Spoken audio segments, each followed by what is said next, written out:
I have a new theory for you guys today. I don't know, these things just keep coming to my head. Anyways, I think Rhys's mom was a witch. Hear me out. Feyre's engagement ring that she had to get from the Weavers had a 6-pointed star on the top of it. An opaque 6-pointed star. We know that Sarah J. Maas is Jewish and heavily puts religious stuff in the books. A 6-pointed star is a spiritual symbol to summon spirits. So, if his mom is dead, does the ring summon her spirit at some point? But also, his mom said that when he wore it in the past, she used to tell him that, like, if he's wearing it, she would always be with him. So I think that she knew what was going to happen because she was a seer. I think she knew everything that was going to happen and that she was going to die, and she bound her soul to the ring. If she's truly dead.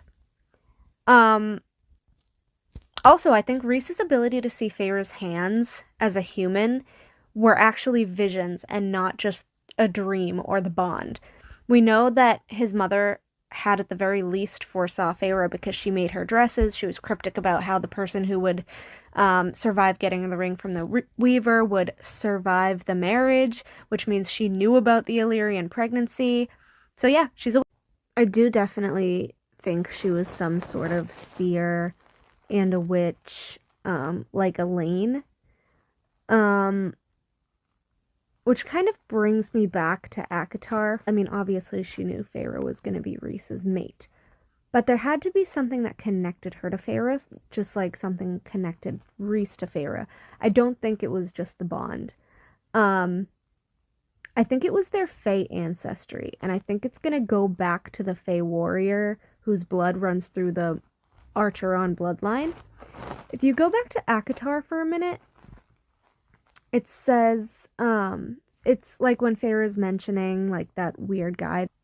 The male would carve these things against fairy harm in exchange for one of his wood carvings, the father's.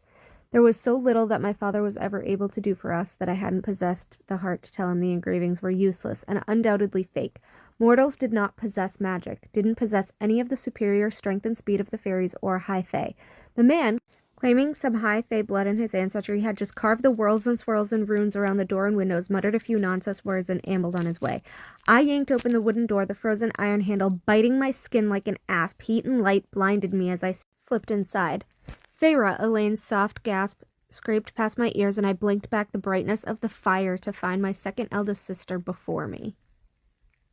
Feyre was already Fae. I read all of that, and I was like, Feyre got zapped with the iron after that male drew, like, the whirls and swirls and runes on the doorway, right?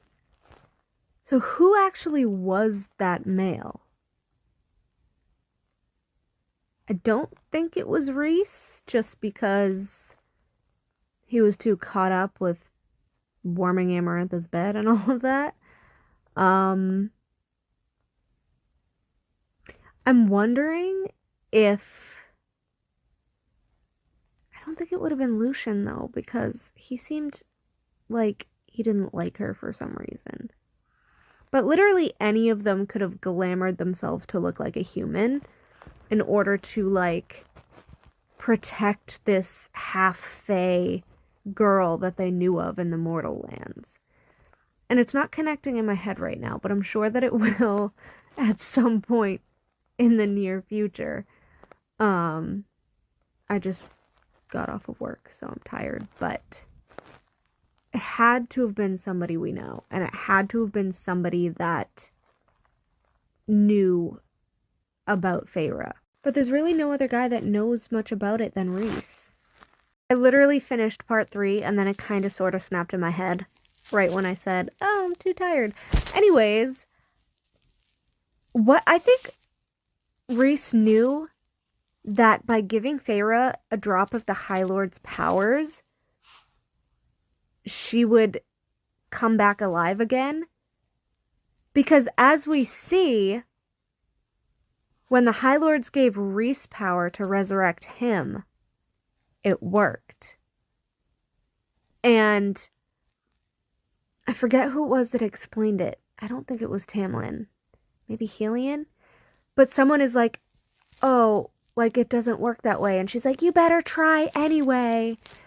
And then she asks Rhys after the fact, she's like, so does that mean you have a drop of all the High Lord's powers? And he said, no, because, like, since I'm already a High Lord, their power just, like, helped bring me back, but I don't have, like, the powers like you do. I think that he knew by her being half Fey, she would be able to be resurrected, but because she was also half human, she would have gotten a drop from all of the High Lords. And, not for nothing, but Miriam, Dracon's mate, was half Fey. She was brought back with the harp from the Dread Trove, but she also shares Dracon's powers like Feyre shares Rhys's. Last part. But my point is, this is just one more weird thing that makes me believe that Rhys is the ultimate villain. Because if all of this is true, and he was glamored as that man who knew Feyre was his mate even when she was human, and went to try to, like, protect her, and used iron to make sure that it was her on their door handle, and he's just been playing this naive, like, oh, I have no idea kind of person this whole time. What the fuck? Especially if he got some seer power from his mother, which we know from his visions of Feyre and her hands. He had to have known that was her. And what if he was just pulling the strings this whole time? We know that Amarantha let him out from under the mountain sometimes. But what if he was all these random people that Feyre met in the human lands glamored? Like the mercenary, the guy that drew the worlds and everything. What if he set it up for Feyre to be the one to kill Andras, fall in love with Tamlin, and he was pulling the strings of their downfall all along?